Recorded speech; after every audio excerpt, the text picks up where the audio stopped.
Assalamualaikum warahmatullahi wabarakatuh. Waalaikumsalam warahmatullahi wabarakatuh. Alhamdulillahirabbil alamin wassalatu wassalamu ala asyrofil anbiya'i wal mursalin sayyidina wa maulana Muhammadin wa ala alihi wa sahbihi ajma'in. Amma ba'du. La haula wala quwwata illa billahil aliyyil azim. Sebelum kita mulai, seperti biasa, mari kita membaca surat Al-Fatihah. Kita tujukan kepada guru-guru kita dan kita, semoga dia semua dijaga oleh Allah Subhanahu wa taala. Dan juga kita bacakan Fatihah terhadap musannaf pengarang kitab At-Tibyan Imam Nawawi. Dengan harapan mudah-mudahan dengan kita mengirimkan Fatihah terhadap beliau, kita mendapatkan keberkahan dari beliau. Amin ya rabbal alamin. Qala billahi ta'ala wa syafa'ati Rasulullah sallallahu alaihi wasallam ila hadratin Nabi Mustafa wa habibina wa syafi'ina wa rafi'ina sayyidina wa maulana Muhammadin sallallahu alaihi wasallam wa alihi wa sahbihi wa jadihi thumma ila hadratin Ibrahim wa anbiya wa mursalin wa anbiya wa syuhada wa salihin wa sahabati wa tabi'in wa ulama ila amirin wa rusulin wa muqassin wa jami'in jahidin wa jami'in malaikatin muqarrabin wa sahbihi Salam hadisatan yang Al-Quran Nawawi Bibarakati wasili surat Al-Fatihah A'udzubillahi minasyaitonir rajim Bismillahirrahmanirrahim Alhamdulillahirabbil alamin Ar-Rahmanir Rahim Maliki yaumiddin Iyyaka na'budu wa iyyaka nasta'in ihdinas siratal mustaqim Shiratal ladzina an'amta 'alaihim ghairil maghdubi 'alaihim waladdallin Rabbi shrah li sadri wa yassir li amri wahlul 'uqdatam min lisani yafqahu qawli Wasi'a Rabbi kulla syai'in ilma Rabbi zidni ilma wa syukri fahma amin ya rabbal alamin. Bismillahirrahmanirrahim. Faslun utawi iki iku ana pasal suci. Wayang bagi lan sayujo ilmu alimi kedue wong kang mulang. Apa ayat khallaqa yen ta gawe pakarti sapa muallim bil mahasini kelawan pira-pira kebagusan. Allati kang warada kang tumeka apa asyar'u syariat biha kelawan mahasin wal hilal lan pira-pira lan kelawan pira-pira tingkah alhamidati kang den puji wasyami tegese pira-pira watek almardiyati kang den ridhoni allati rupane perkara arsyada kang nuduhake ing muallim sapa Allah taala Gusti Allah taala ilaiha maring allati minaz zahadati bani sifat zuhud di dunia ing dalam dunia wa taqalluri lan ngidikake minha saking dunia wa adanil mubalati lan ora anane peduli dia kelan dunia wa bi ahliha lan ahli dunia wasaqailan lumo wal judi tegese lumo wa makarimul akhlaqilan mulyane pira-pira pekerti pira-pira akhlak lan pira-pira mulyane akhlak wa qala qatil wajilan ajri praupan min ghairi khurujin saking tanpa metu hilahadil hilaati maring watese ngumbat nafsu wal hilmilan aris wasodrilan sobar watana zuhilan ngadui anjani ikisabi saking asori penggawean wa mulazamatil warohilan netepi wirai wal khusu ilan khusu wasakinatilan anteng wal waqori lan bangete anteng watawa budi lan tawadu anda kasor wal kudu ilan dipin wasina bidhahilan ngadoi guyu latah-latah wal iksari lan ngakehake minal meski saking guyonan pamulazamatil wadhaifi lan tepi pira-pira penggawe asyariyati kang basa syariat katandifi kaya bebersih bizalatil ausaqi kelawan ngilangi pira-pira kotoran wasyuhuri lan pira-pira rambut allati waradin kang tumeka apa asyarul syariat bi izalatiha kelawan ngilangake syuhur kapos syarihi kaya ukur ringos wa taqlimil adhari lan ngetohi pira-pira buku wa tasrihil lihiyati lan lembrehake jenggot wa izalati rawaihi lan ngilangi pira-pira ambu al karihati kang disenengi wal mula bisilan pira-pira penganggo al makruhati kang disenengi wal mala bisi wal yahdalan becik wedya sapa mu'alim kulal hadri kelawan sekabehane wedi minal hasadi saking sifat hasad dengki hasud wariyahi lan riya wal ujbilan ujub wahtiqori ghairihi lan ngino liyane mu'alim wa ingkana senajan ono sapa wae iku dunahu sak andhape mu'alim. Jadi pasal ini menjelaskan tentang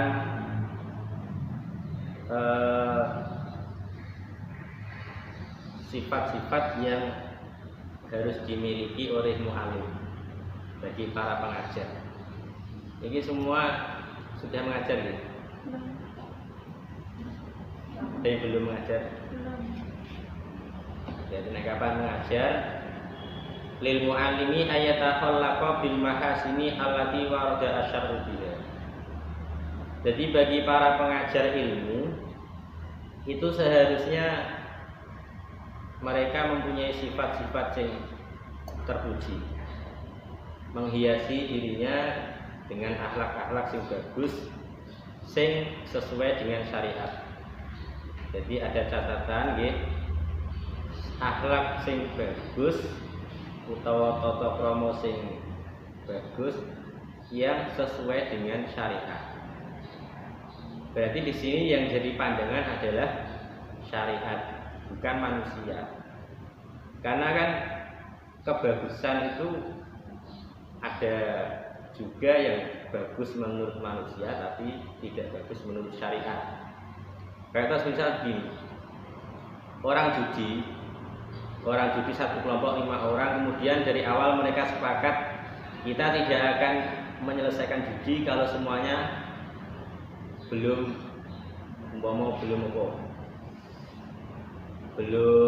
memasuki jam 5 sore. DS kesepakatan jam 1 siang mulai judi, kemudian jam 5 sore kesepakatannya baru selesai. Dan ternyata ada satu orang yang lagi pisanan judi terus menang, terus dia pulang. Itu kan menurut mereka orang yang pulang ini adalah orang yang perilakunya elek, mergo mengingkari janji. Lah, sing liyane yang setia sampai jam 5 itu menurut mereka baik karena setia dengan janjinya. Tapi jenenge judi iku apik to? Kan buruk to. Senajan mereka itu menepati janji, tapi janji yang berkaitan dengan judi itu pasti buruk. Nah, ini kan bagus menurut mereka yang ahli judi. Sedangkan syariat itu jelek. Mergo pira-piye janji dengan perkara haram itu tidak dibenarkan. Jadi bagi para pengajar ilmu harus mempunyai sifat yang baik yang sesuai dengan syariat. Wal hilali alhamidati, kemudian perbuatan-perbuatan yang baik, wasyami al-mardiyati alladzi arsyadallahu ilaiha minaz zahadati fid dunya wa taqalluli minha. Begitu juga bagi para pengajar untuk menghiasi dirinya dengan sifat-sifat yang diridhoi Allah Subhanahu wa taala, seperti sifat zuhud. Zuhud ini pun apa zuhud? Zuhud di dalam dunia. Zuhud itu menjauhi dunia, hatinya tidak terlena dengan dunia. Jadi zuhud tidak bisa kita artikan, tidak harus kita artikan sebagai orang yang meninggalkan dunia sama sekali. Tidak harus seperti itu. Berarti kalau begitu wong-wong sing sugih, sing padahal yo ustaz tapi omahe tingkat-tingkat atau di mobil, apakah mereka zuhud? Zuhud itu kan yang penting hatinya tidak terlena dengan dunia. Dulu para ulama dulu itu juga mereka mencari dunia, tapi mencari dunia dalam rangka untuk mencukupi kebutuhan ataupun mencari dunia dalam rangka untuk melaksanakan sebuah ibadah.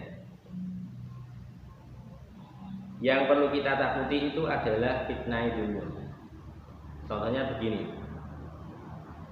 kita bekerja di pasar untuk menjual barang, tapi saking terlenani oleh dunia sampai-sampai kita itu ketika berjualan lupa dengan sholat, lupa dengan kewajiban yang lain, lupa dengan pokoknya semua kewajiban kita tinggalkan hanya karena berburu jualan tadi. Nah ini fitnah dunia. Jadi kita tetap mencari dunia untuk mencukupi kebutuhan kita, untuk bekal kita menuju akhirat. Tapi yang kita hindari itu adalah jangan sampai kita terkena fitnah dunia. Dunia ini kita cari, yang kita hindari adalah fitnah dunianya itu. Kita tetap berusaha mau bergawe ya berjualan, nggak apa-apa. Tapi bagaimana caranya penjualan itu ketika berjualan jangan sampai meninggalkan kewajiban yang lain. Kita tetap bekerja di kantor mau yang jadi pegawai, tapi jangan sampai pekerjaan itu bisa membuat kita meninggalkan kewajiban-kewajiban seharusnya kita lakukan. Ini juga sudah dikatakan zuhud. Pokoknya intinya artinya jangan sampai terlena oleh dunia. Boleh kita memakai dunia, pakai HP ataupun yang lain, kita beli mobil boleh, tapi jangan sampai itu harta yang kita punya itu entah HP atau apa masuk ke dalam hati kita. Kalau masuk ke dalam hati kita wes saking senengi, ketika harta itu hilang maka rasanya pokoknya koyok. Bisa kalian bayangkan ketika orang itu sangat mencintai pasangannya, ketika dia ditinggalkan bagaimana rasanya? Karena kan sudah masuk dalam hati. Podo ya nek senengi neng dunia itu berlebihan ya seperti itu. Paham nggih? Jadi zuhud itu ya tetap menggunakan dunia, tapi jangan sampai dunia itu berada di dalam hati kita. Wa adamil mubalati biha wa bi'aliha.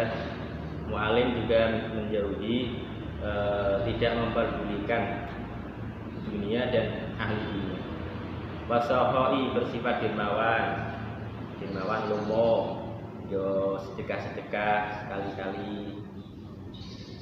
Sedekah di muridnya juga bisa, sedekah di gurunya juga bisa, atau sedekah di orang lain yang membutuhkan. Untuk sampai kita tergolong sebagai orang yang bakhil masjid. Wajudi ya wadai lomo wa makarimil akhlaqi dan kemuliaan budi pekerti. Wa talaqatil wajhi min ghairi khurujin ila haqqil ilahati. Kita juga seharusnya menampakkan wajah yang menyenangkan. Talaqatil wajhi itu wajahnya menyenangkan, teduh. Aja dadi guru iku merengut ngarep murid-e, metu-metu wae. Nanti kok murid-e yo ngrasa piye, ngrasa gak nyaman. Pak kae lho. Angger petukan merengut ya ini. Kita kalau di hadapan murid ya kita tampakkan wajah sing menyenangkan. Yo sering senyum, tapi aja mbiyen dhewe. Gitu.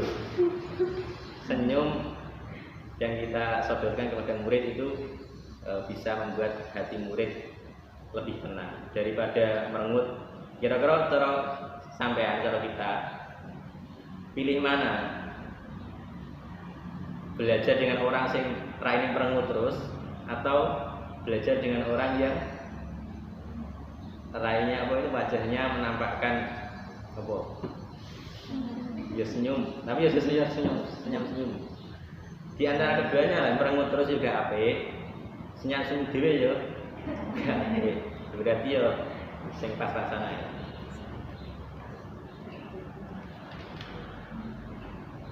Makanya min ghairi urujin ila hadil ilahati, jangan berlebihan. Apa-apa nek berlebihan itu tidak baik.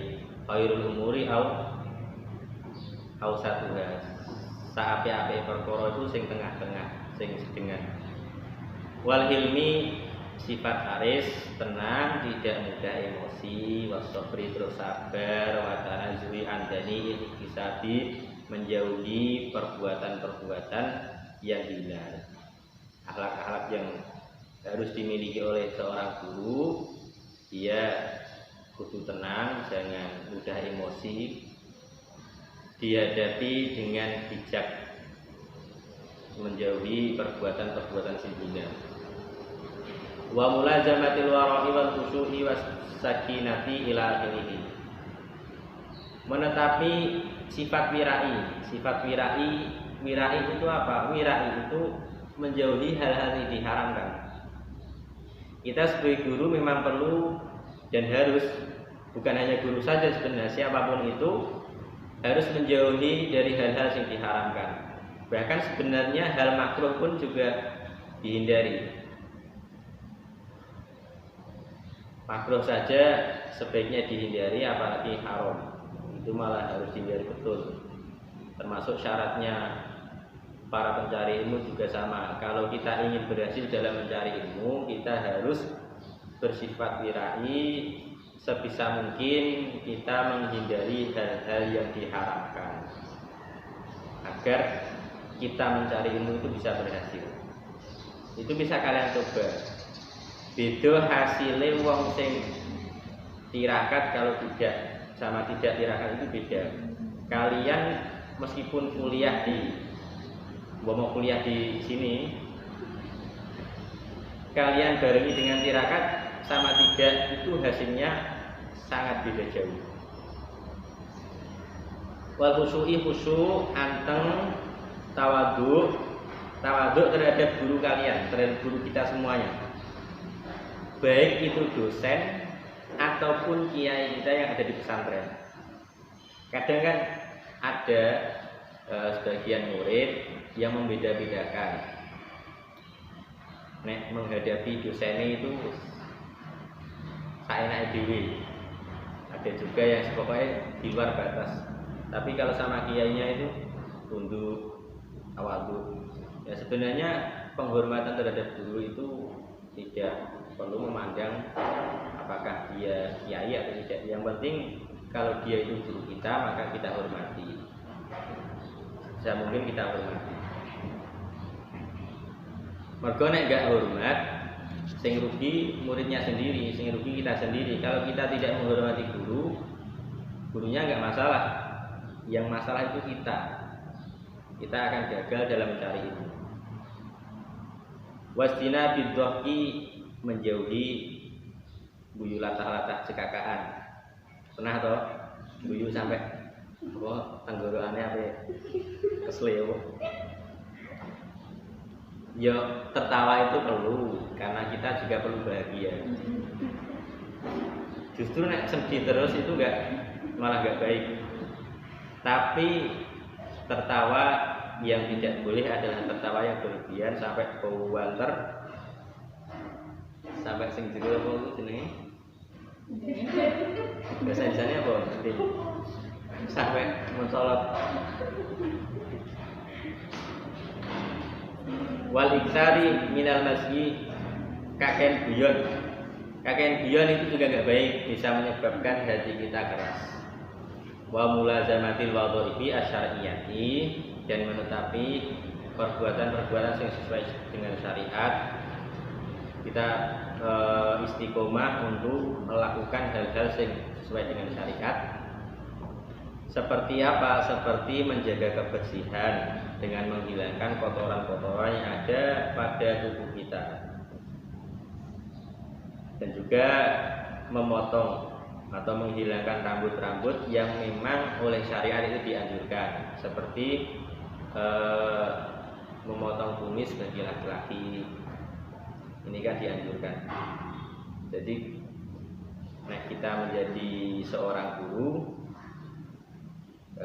sebaiknya kalau kita mempunyai apa jenenge syarif, bengos atau kumis kita potong. Wa taklimil alfari, juga memotong kuku, wa tasrihil hiyati, dan membiarkan lembrehati, membiarkan jenggot. Ada yang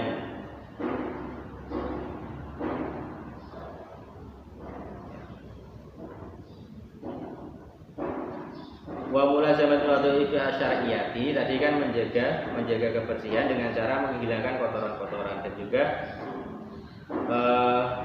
memotong rambut-rambut yang memang oleh syariat dianjurkan untuk dipotong. Seperti tadi diantaranya memotong kumis, dan juga syariat juga menganjurkan kita untuk memotong kuku ketika panjang, terutama ketika hari Jumat itu disunahkan. Wa izalatil rawaihi al-karihati. Ini bagi laki-laki loh ya.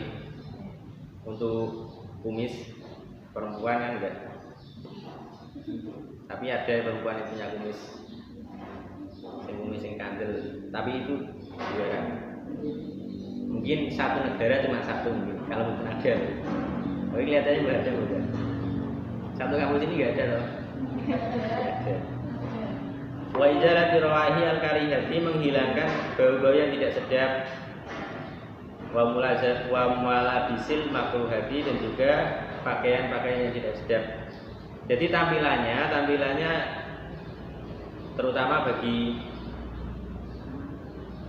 kangkangnya itu biasanya kan ada yang namanya kuwajut. Terkadang juga baju wes seminggu masih dipakai. Nah, kita sebagai guru juga enggak seperti itu. Seharusnya kita menjaga penampilan kita. Artinya penampilan kita jangan sampai mengganggu orang lain. Misalnya saulan gak adus terus ngulang dia, ataupun satu minggu ngantek klambine mulau, ngantek kuwajut rambune, itu kan bisa mengganggu orang lain loh. Kita sebagai pengajar jangan seperti itu. Nek mbak-mbaknya mungkin tidak, tapi nek kangkangnya mungkin biasanya.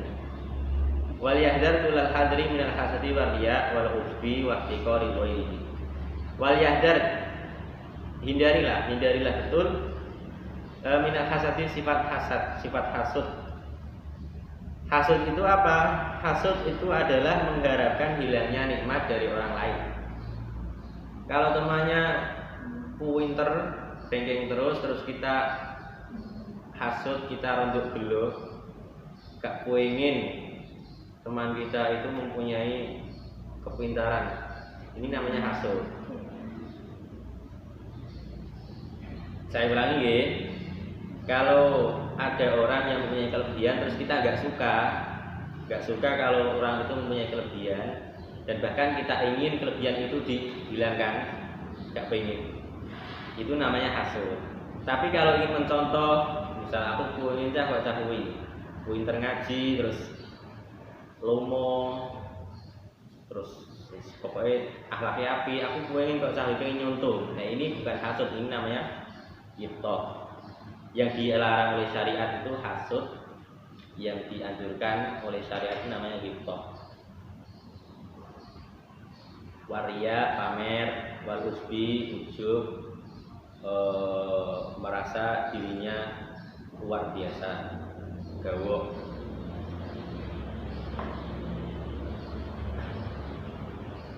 Percaya diri sing berlebihan, ini namanya ujub. Percaya diri itu baik, kita perlu untuk percaya diri, tapi percaya diri yang berlebihan sampai merasa paling unggul, ini yang tidak baik. Wa ihtiqari ghairihi, dan meremehkan orang lain meskipun ingkana dunahu, meskipun orang yang diremehkan itu lebih rendah darinya. Meremehkan orang lain meskipun yang diremehkan lebih rendah. Nah, inilah tadi sifat-sifat yang harus dimiliki oleh pengajar ini.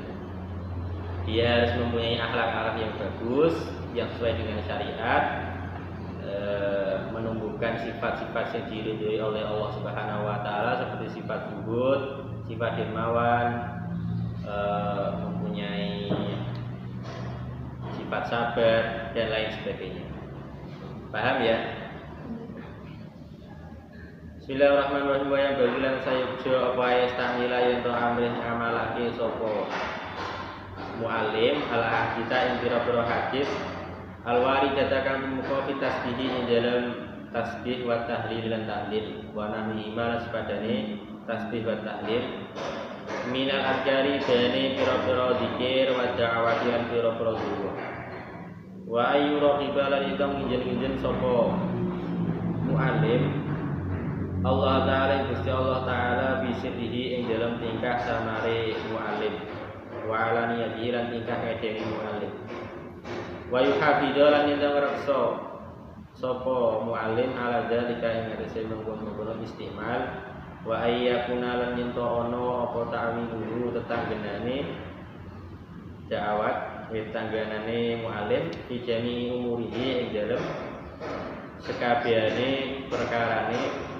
mu'alim iku Allah Ta'ala ing atase Gusti Allah. Wa yang bagi ayat ta'mila al-haditha al-waridata fi tasbih wa tahlil wa nahwihima minal adhkar wa da'awat ila akhirih.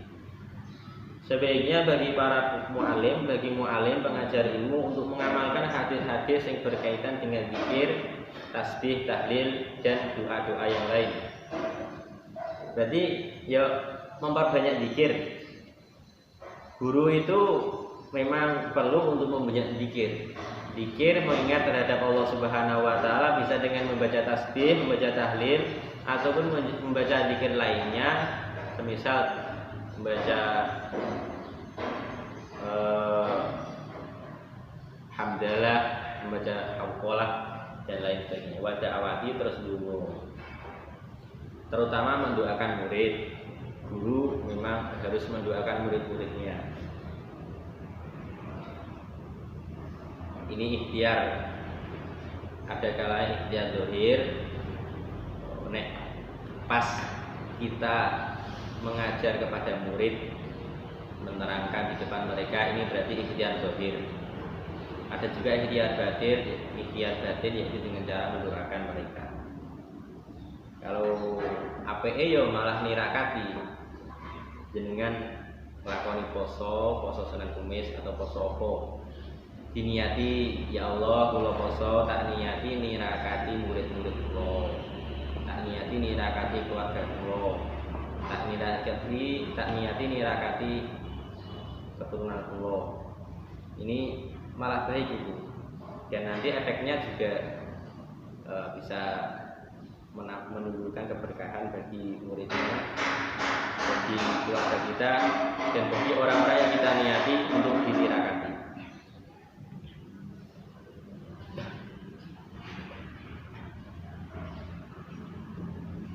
Sebenarnya tirakat itu nggak harus poso sih. Jenengan ngaos niki nggih, jenengan niati tirakat itu juga bisa. Aku ngaji ngelakoni perintah pangeran, tak niati nirakati murid-murid juga bisa. Tak niati nirakati ilmuku juga bisa. Jenengan sholat 5 waktu juga diniati tirakat juga bisa. Ya Allah, kalau niat sholat 5 waktu, kalau niati nirakati ilmu kula ya Allah, itu juga bisa. Pokoknya nirakat itu bisa dengan melakukan ibadah yang lain meskipun tidak berupa puasa. Wa ayyuraqiballaha ta'ala fi sirrihi wa alaniyatihi. Bagi muallim pengajar ilmu hendaknya mengawasi Allah, baik sir, baik sendiri ataupun alaniyah di depan umum. Mengawasi Allah itu maksudnya, ya Allah, apakah yang saya lakukan ini sudah Engkau ridhoi atau belum ya Allah?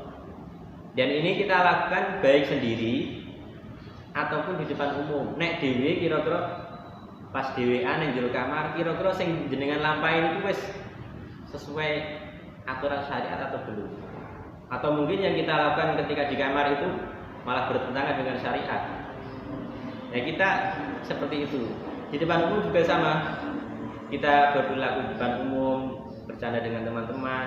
Kita juga harus memperhatikan apakah yang kita lakukan ini sesuai dengan syariat atau belum. Kira-kira Allah bisa ridho atau tidak.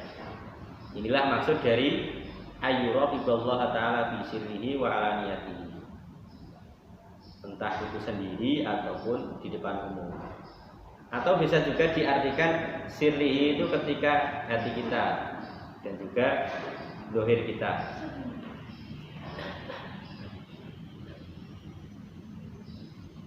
Saya pahami ya. Wa yuhafidhu ala dzalika. Istiqomah ngrekso menjaga wirid-wirid ataupun zikir-zikir yang telah kita lakukan. Kemarin kan sudah pernah saya jelaskan bahwa amal soleh itu mengandung apa? Mengandung nur. Itu kalau kita lakukan dengan ikhlas. Semua amalan soleh yang kita lakukan dengan ikhlas itu pasti mengandung cahaya, dan cahaya itu masuk ke dalam hati kita. Ketika cahaya itu masuk ke dalam hati kita, maka hati kita akan lapang, tidak mudah susah, dan kita merasakan ketenangan. Tapi kalau hati kita itu bersih, masuknya nur, masuknya cahaya yang ada pada amal soleh itu tergantung hati kita. Semakin hati kita bersih, maka cahaya yang masuk akan semakin banyak. Semakin hati kita kotor, maka cahaya yang masuk akan semakin sedikit. Wa ayyakuna ta'miluhu fi jami' umuri 'ala Allah Ta'ala. Begitu juga sandaran seorang guru terhadap segala perkaranya, seluruh urusannya disandarkan kepada Allah Subhanahu wa Ta'ala, dipasrahno.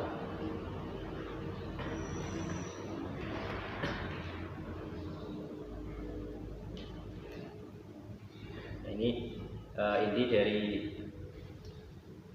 pembahasan selanjutnya.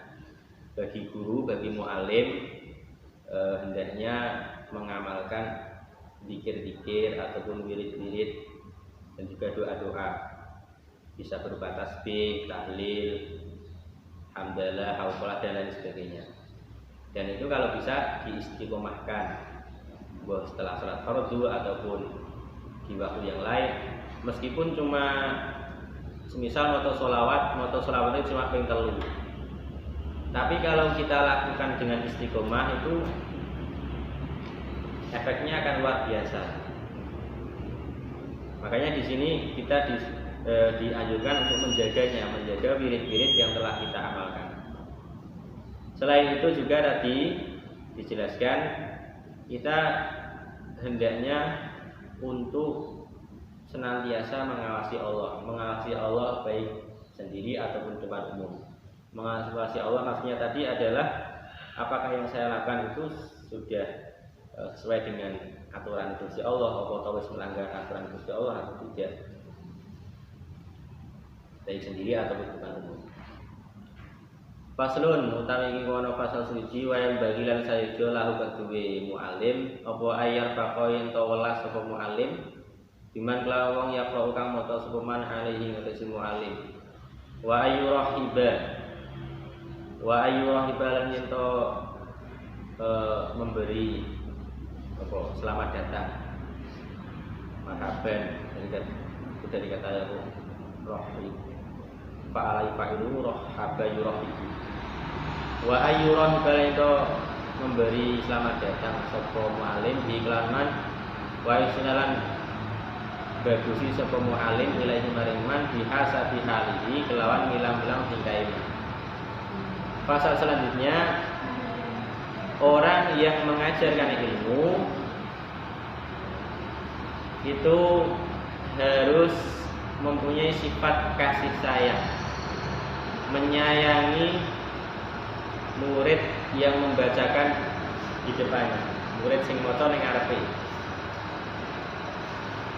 Kemarin kan ada istilah qori, ada istilah muqri. Kalau qori berarti murid membaca di depan guru, muridnya ini namanya qori. Kalau muqri itu guru membacakan di depan muridnya, ini namanya muqri.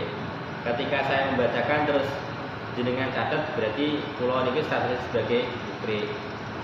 Sedangkan kalau jenengan maos terus kula simak, ini berarti namanya qori, jenengan qori status. Nah, qori man yaqra'u alaihi wong sing maca ning ngarepe guru, berarti ini murid. Kita sebagai guru kudu duweni rasa welas, mempunyai sifat kasih sayang terhadap murid yang kita ajar, menumbuhkan sifat welas asih. Aja duwe rasa gelo. Mergo nek duwe rasa gelo sing rugi muridé. Kita juga rugi, muridnya juga rugi. Wa ayyurahiba bihi wa yuhsina ilaihi bihasabi hali. Yurahiba memberi ucapan selamat datang. Nek kapan muridé mau belajar kepada kita sambut dan kita perlakukan dengan baik sesuai dengan tingkatan muridnya, sesuai dengan keadaan muridnya. Tentunya kan beda tau perlakuan baik kita terhadap murid yang masih susah pemahamannya dengan murid yang cerdas, itu kita bedakan. Maksudnya ya bedakan nek muridnya agak cerdas, kita perhatikan, diwarai sampai paham. Nek sing murid gak pak, nek sing murid sing cerdas langsung paham ya berarti gak perlu untuk dijelaskan ulang.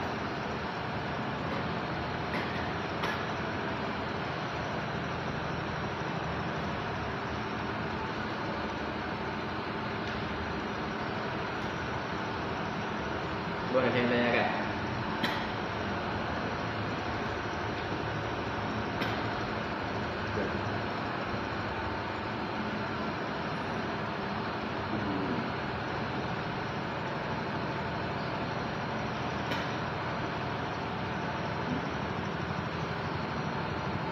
Ya, jadi kalau status kita sebagai guru, sebagai pengajar, maka kita perlu untuk memperbaiki diri kita, menumbuhkan sifat-sifat yang terpuji terhadap diri kita. Terus sedikit malih, fakotoraina mongko teman-teman riwayatake sapa kita an Abi Harun al-Abdi saking Abi Harun al-Abdi. Kala dawuh sapa Abi Harun kunna ana sapa kita iku nak teko sapa ingsun, ana sapa ingsun iku nak teko sapa ingsun Abu Sa'id al-Khudri ing Abi Sa'id al-Khudri radhiyallahu anhu fayaqulu mongko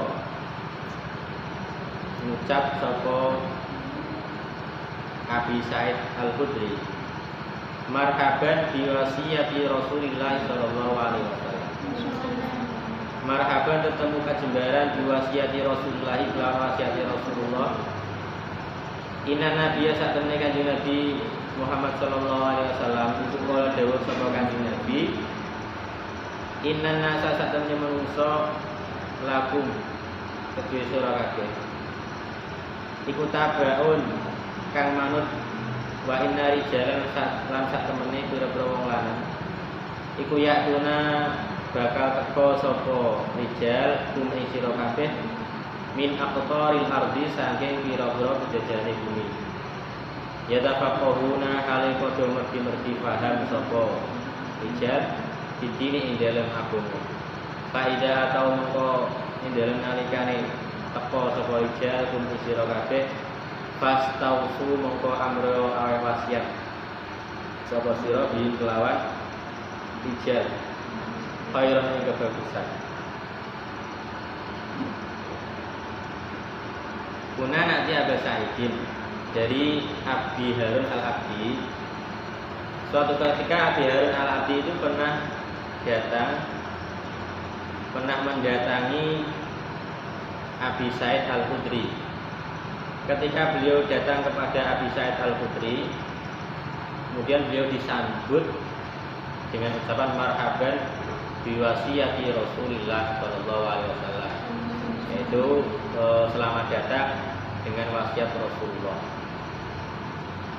Inna Nabiyya sallallahu alaihi wasallam qol, bahwa Nabi itu pernah bersabda, inna nasa lakum tabaun, suatu saat manusia itu akan menjadi pengikut kalian. Wa inna rijalan ya'tunakum min aqtaril ardi. Dan orang-orang akan mendatangi kalian dari berbagai penjuru bumi. Yatafaqahuna fid dini, mereka datang tujuannya adalah untuk mendalami ilmu agama. Faida ataupun, maka ketika mereka mendatangi kalian, fastausu bihim khairan, berilah wasiat kepada mereka dengan wasiat yang baik.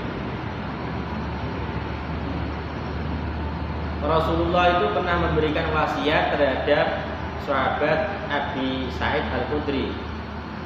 Nek dia murid itu perlakukan dengan baik. Itu wasiatnya Rasulullah kepada Abi Sa'id Al-Khudri. Dan Abi Sa'id Al-Khudri itu pernah didhawuhi Rasulullah, pernah mendengar dari Rasulullah, sok ben nek aku wis wafat, nek Kanjeng Nabi sampun meninggal, otomatis awakmu bakal jadi penggantine. Wong-wong itu bakal jadi pengikutem padha nekoni awakmu dari berbagai penjuru bumi. Tujuannya apa? Tujuannya mereka itu tujuannya adalah untuk mendalami ilmu agama. Lah nek kapan wong-wong padha teka ya kaya ono wasiat sing apik. Ajarkan mereka kebaikan. Ajarkan dengan cara yang sebaik mungkin. Jadi ketika Rasulullah wafat, dulu kan ketika Rasulullah masih hidup, yang menjadi sumber hukum gamane ketika ada masalah, para sahabat kan mengadunya kepada Rasulullah. Tapi ketika Rasulullah sudah wafat, otomatis kan orang-orang yang mau belajar agama kan mau mencari siapa? Kalau tidak muridnya Rasulullah sendiri, yaitu para sahabat. Kayak toh umpami ada seorang kiai di suatu daerah, dulu ketika kiainya itu masih hidup, masyarakat ketika punya permasalahan soalnya nih gone kiai. Tapi ketika kiainya sudah meninggal, mau kepada siapa kalau tidak kepada muridnya ataupun putra-putranya yang masih menetap di situ. Lah nek kapan kok muridé umpami jenengan gadah guru, terus guru sampeyan meninggal dan ternyata jenengan yang mengganti, atau jenengan gadah bapak sing mendidikan pondok, terus akhirnya karena bapaknya sampun meninggal, otomatis mau tidak mau jenengan kerja siap untuk menjadi pengganti. Dan nek kapan banyak orang dari penjuru bumi yang mendatangi jenengan, maka ajarkanlah kepada mereka kebaikan. Paham ya? Fastausu bil khair.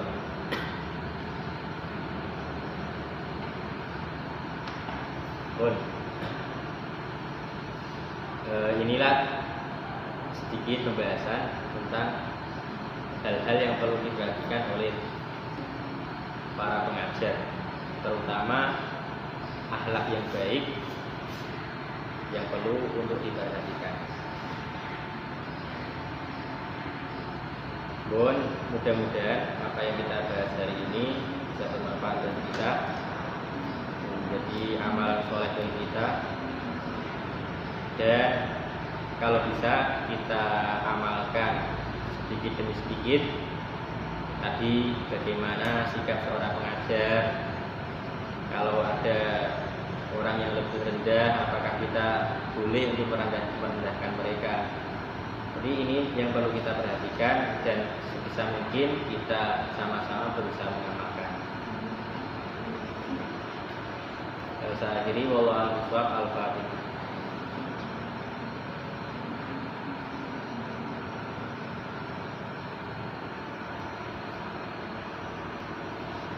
Assalamualaikum warahmatullahi wabarakatuh.